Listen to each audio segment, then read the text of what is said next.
61. Rencana jahat. Sepulang mengantar Rainero pulang ke kediamannya, Mark pun segera pulang ke apartemen untuk membersihkan diri dan berganti pakaian.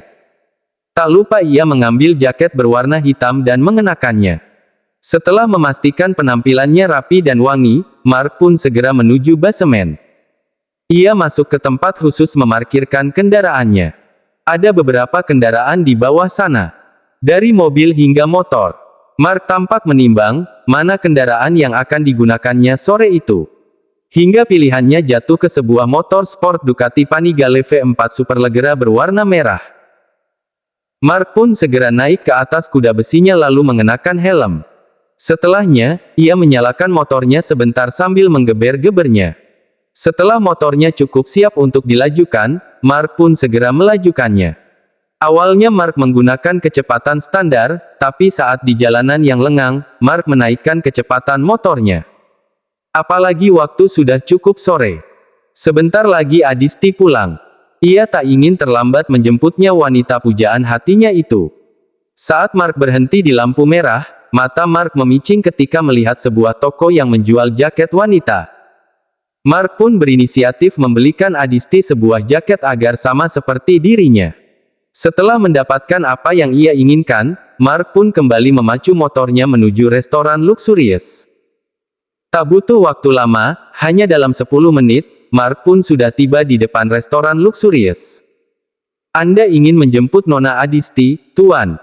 tanya keamanan yang memang sering melihat Mark datang ke sana. Kadang bersama Rainero, kadang menjemput Adisti. Namun karena Mark datang tanpa Rainero, dapat dipastikan ia ingin menjemput Adisti. "Iya, Pak. Dia belum pulang kan?" tanya Mark balik sambil menarik pengait helm untuk melepaskannya. "Wah, sayang sekali, Anda terlambat beberapa menit.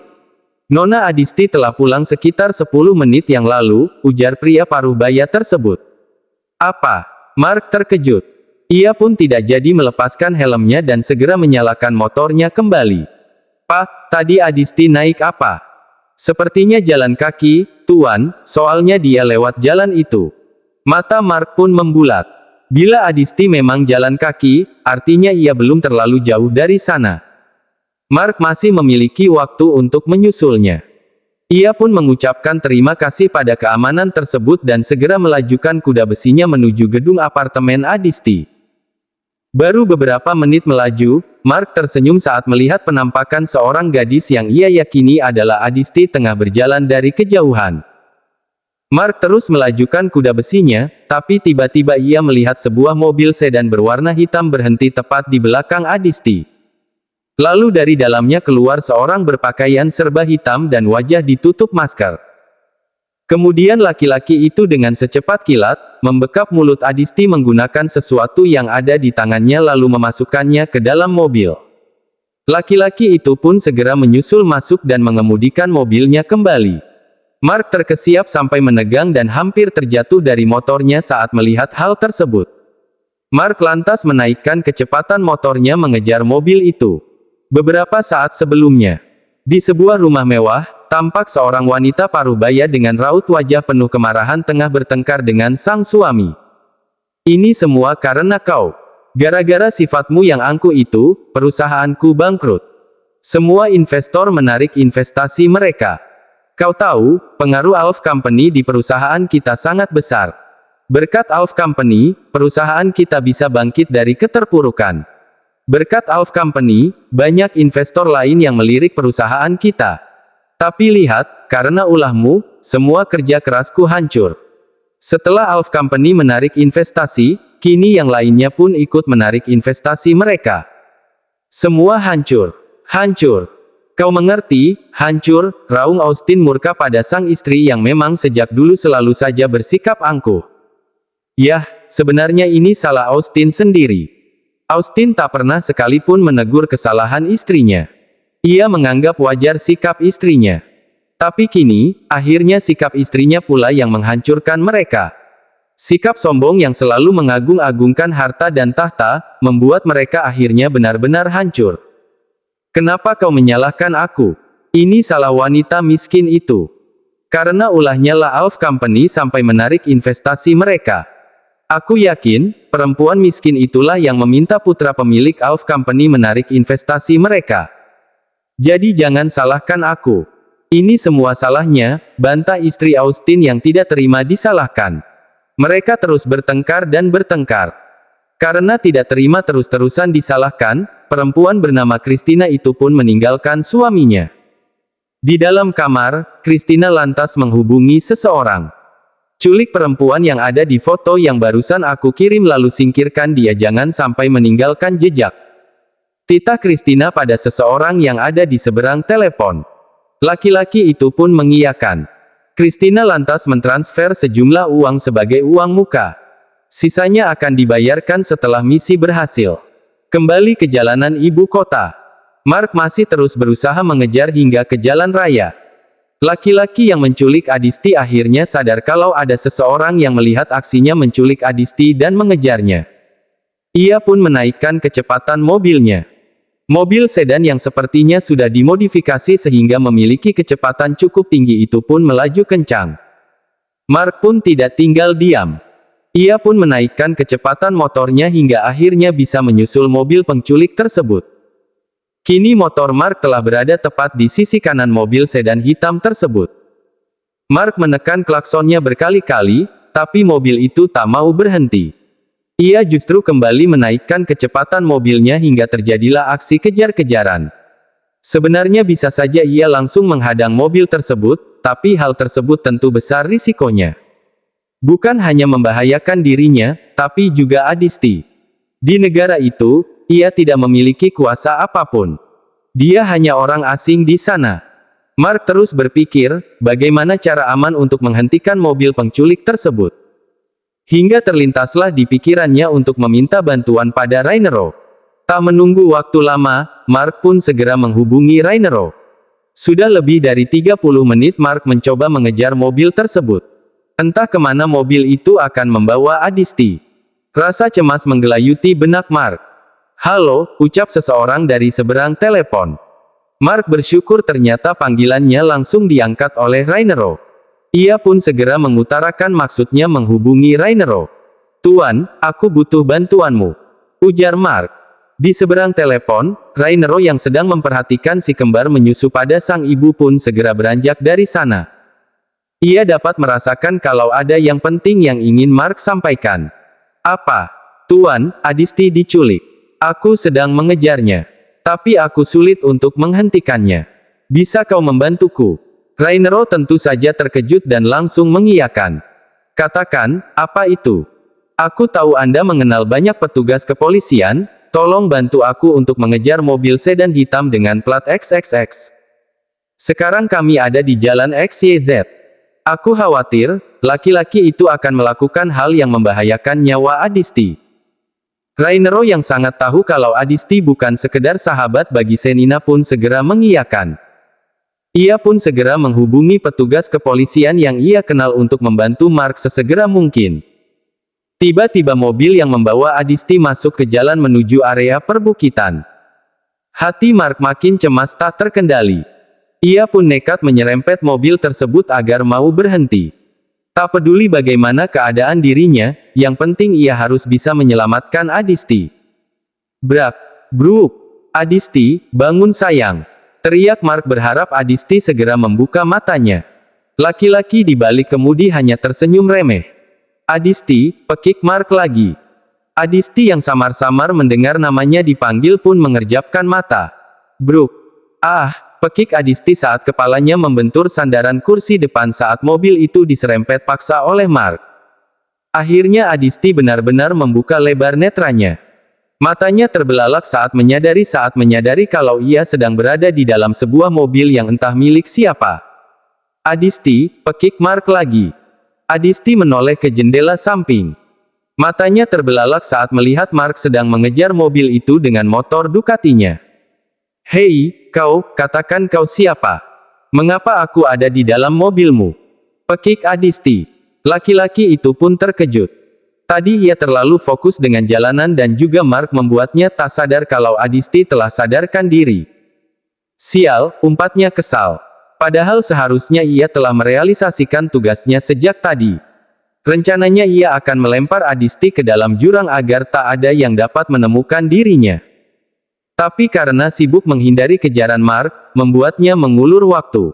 "Hei kau, kenapa diam saja? Kau pasti penculik kan? Katakan, siapa yang menyuruhmu menculikku? Katakan!" teriak Adisti. "Tutup mulutmu, brengsek!" bentak laki-laki itu yang sudah kehilangan kesabaran. Laki-laki itu lantas membanting setir sengaja menabrakkan mobilnya dengan motor Mark yang terus mengejar.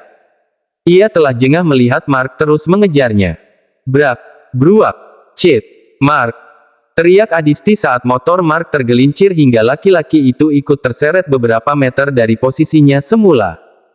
Jantung Adisti bergemuruh kencang. Rasa khawatir membuat dirinya ketakutan. Tiba-tiba di udara terdengar suara baling-baling helikopter yang berputar kencang. Mata sopir itu terbelalak. Di saat yang sama Adisti berusaha menarik tangan laki-laki itu agar dapat menghentikan laju mobilnya. Laki-laki itu pun terkejut. Membuatnya refleks membanting setir. "Hentikan mobilnya, sialan!" maki Adisti. Dari atas sana, terdengar seruan agar ia menghentikan laju mobil tersebut. Tapi laki-laki itu tak mau berhenti. Adisti terus berusaha melawan, bahkan ia sampai menggigit lengan laki-laki itu hingga akhirnya mobil itu benar-benar kehilangan keseimbangannya dan meluncur bebas ke dalam sebuah danau di depannya. "Biur! Adisti!" Mata Mark terbelalak saat melihat mobil yang membawa Adisti terjun bebas ke tengah danau. Apalagi saat melihat mobil yang awalnya mengapung perlahan-lahan tenggelam ke dalam air. Mark yang kakinya terjepit motor pun perlahan segera mengangkat motor itu untuk menyingkirkannya. Helikopter pun perlahan turun dan mendarat di tanah lapang yang tak jauh dari posisi Mark. Karena perputaran baling-baling, angin pun berhembus kencang membuat penglihatan Mark terganggu. Tapi ia tetap berusaha bangkit meskipun kakinya terasa begitu sakit. Dengan terseok, Mark berjalan menuju danau. Tak peduli sekujur tubuhnya telah dipenuhi luka dan darah segar mengalir deras, ia tetap melangkah dengan tujuan ingin menyelamatkan Adisti. Biur! Setibanya di tepi danau, Mark pun segera bersiap untuk melompat ke dalam air. "Mark, biarkan mereka saja yang menyelamatkan Adisti. Lihat, keadaanmu sedang tidak baik-baik saja," pekik Rainero terkejut saat baru saja turun dari helikopter dan melihat Mark ingin melompat ke dalam danau, sementara tubuhnya saja sedang tidak baik-baik saja. Setelah helikopter yang membawa Rainero turun, disusul juga satu buah helikopter lagi dan beberapa mobil di belakangnya. Mark menggeleng tegas, "Tidak, bos. Aku harus memastikan sendiri keselamatan Adisti." Tanpa mau menunggu respon Rainero, Mark pun langsung meluncur ke dalam danau yang airnya begitu biru tersebut. Rainero sampai berdecak melihatnya. "Cepat susul Mark, sekarang." Titahnya pada orang-orangnya. "Baik, Tuan," seru mereka. Lalu satu persatu meluncur ke dalam air. Mark yang melihat mobil sudah hampir mencapai dasar danau pun gegas mengayunkan tangannya, berenang secepat mungkin, khawatir terjadi sesuatu yang tak diinginkan pada Adisti. Meskipun sedikit kesulitan, sebab alas satu kakinya yang tadi terseret dan tertimpa motor terasa amat sangat menyakitkan. Belum lagi luka-luka di sekujur tubuhnya, terasa perih. Namun karena tekad yang begitu kuat membuat Mark mengabaikan segala rasa sakit itu. Yang ada dalam pikirannya saat ini hanyalah bagaimana caranya untuk menyelamatkan Adisti. Sementara itu, di dalam mobil, Adisti gelagapan. Karena belum siap, Adisti sampai tertelan air danau. Kemudian, ia berusaha menahan nafas, tapi karena pergerakannya yang terbatas membuat pasokan udara pun makin menipis. Sama seperti sang penculik, ia pun kesulitan bernafas karena pasokan air yang telah lebih dahulu terhisap ke dalam mulut dan saluran pernafasannya membuatnya hampir kehilangan nafas. Tak ingin berdiam diri apalagi pasrah dengan keadaan, Adisti pun berupaya membuka pintu mobil. Tapi ternyata pintu terkunci, ia pun berusaha menekan tombol pembuka kunci, tapi ternyata laki-laki itu justru mencengkeram erat tangannya. Dia dalam sana, laki-laki itu masih sempat melotot. Wajahnya sudah sangat merah. Tampak sekali kalau ia sudah nyaris kehilangan kesadarannya, tapi seakan tak mau mati seorang diri, laki-laki itu terus menahan tangan Adisti agar tidak bisa mencapai kunci pembuka pintu. Adisti lantas meronta-ronta, terus berusaha agar bisa melepaskan diri dari cengkraman sang penculik. Di saat bersamaan, Mark datang menggedor-gedor kaca mobil. Adisti terperangah melihat keberadaan Mark. Padahal ia tahu, laki-laki itu pasti mengalami luka yang cukup parah, tapi ia tetap berusaha menyelamatkannya. Mata Adisti memerah. Bagaimana Mark begitu bodoh mau mengorbankan dirinya untuk dirinya yang bukan siapa-siapa dan tidak berarti apa-apa baginya. Adisti menggelengkan kepalanya, berharap Mark segera pergi. Tapi Mark terus berupaya membuka pintu dan memukul-mukulkan jendela kaca mobil. Mark ingin mengambil sesuatu untuk memecahkan kaca mobil, tapi kembali naik ke permukaan hanya akan membuang banyak waktu. Pasokan oksigen di paru-paru Adisti kian menipis. Adisti terus berupaya melepaskan cengkraman tangannya, tapi masih saja sulit. Padahal mata laki-laki itu sudah hampir terpejam. Tanpa sadar air mata Adisti telah bercampur dengan birunya air danau. Adisti menggelengkan kepalanya lagi sambil membuka mulut mengisyaratkan agar Mark segera pergi, tapi Mark menggeleng. Matanya pun sudah ikut memerah saat ini. Ia tak ingin kehilangan Adisti. Ia tidak ingin kehilangan cintanya. Ia tak sanggup kehilangan wanita pujaannya. Mark terus memukul-mukul jendela kaca. Tapi kaca itu seperti begitu tebal sehingga tidak mudah untuk dipecahkan. Mata Adisti mulai terpejam. Bagaimanapun, tekanan dari dalam air begitu besar sehingga membuat dadanya kian sesak. Adisti juga sudah tak mampu menahan nafasnya sehingga sedikit demi sedikit air danau masuk ke saluran pernafasannya. Tidak, Adisti. Tidak. Jangan pejamkan matamu, sayang. Aku mohon, bertahanlah. Aku mohon, teriak Mark dalam hati. Saat melihat tubuh Adisti yang mulai lemas, tiba-tiba ada sepasang tangan yang menarik tubuh Mark. Rasanya Mark ingin marah dan menghajar orang tersebut. Tapi setelah mata mereka bersirobok, Mark akhirnya segera menyingkir. Mereka adalah orang-orang suruhan Rainero. Tidak seperti dirinya yang masuk begitu saja ke dalam danau tanpa persiapan, maka 3 orang yang ikut menceburkan diri itu membawa perlengkapan yang sekiranya bisa membantu membuka pintu mobil. Dan benar saja, mereka langsung mengeluarkan peralatannya dan membuat garis di sepanjang pinggir kaca jendela. Brak! Dalam sekali pukul, kaca itu pun terdorong ke dalam. Lalu mereka pun segera menekan kunci hingga akhirnya pintu mobil pun terbuka. Mark pun sebenarnya sudah hampir kehabisan nafas, bahkan kesadarannya pun sudah menipis, tapi ia tetap berusaha bertahan. Saat pintu belakang terbuka, Mark pun segera meraih Adisti dan membantunya keluar dibantu oleh salah seorang anak buah Rainero. Mata Adisti telah terpejam erat. Baik Adisti maupun sang penculik telah kehilangan kesadaran mereka. Mark pun segera membawa tubuh lemah Adisti naik ke permukaan. Ia tidak sendiri, ada seseorang yang membantunya dari belakang sebab tahu kalau keadaan Mark sudah hampir kehabisan tenaga. Setelah berhasil membawa tubuh Adisti ke permukaan danau, Mark pun menarik tubuh Adisti ke tepian. Mark sudah hampir kehilangan kesadarannya. Ia sampai menggigit bibirnya sendiri hingga berdarah agar tetap sadar sebab ada nyawa Adisti yang sedang menjadi prioritasnya. Tuan, biar saya saja yang membawa nona ini, tawar salah seorang anak buah Rainero. Mark menggeleng tegas, biar aku saja. Aku masih sanggup, jawabnya dengan suara sudah terputus-putus. Biarpun Mark menjawab sanggup, tapi laki-laki itu tidak meninggalkan Mark seorang diri. Ia tetap menjaganya hingga mereka akhirnya sampai tepi danau. Setelah mereka berhasil mencapai daratan, tubuh Mark akhirnya ambruk ke tanah. Namun matanya belum benar-benar terpejam. Ia bahkan masih sempat mengusap wajah pucat Adisti dengan lembut. Bertahanlah, sayang. Bertahanlah. Aku, mohon, ucapnya pelan sebelum kesadarannya benar-benar hilang. Sementara itu, mengetahui Mark dan Adisti telah tiba di tepi danau, Rainero dan Axton pun segera memerintahkan orang-orangnya membawa Mark ke dalam mobil untuk segera dibawa ke rumah sakit. Bersiaplah, kita ke rumah sakit sekarang. Titah Rainero. Tuan Mark, seru seorang laki-laki mendekat. Lalu ia memeriksa denyut nadinya sambil menekan sesuatu di telinganya.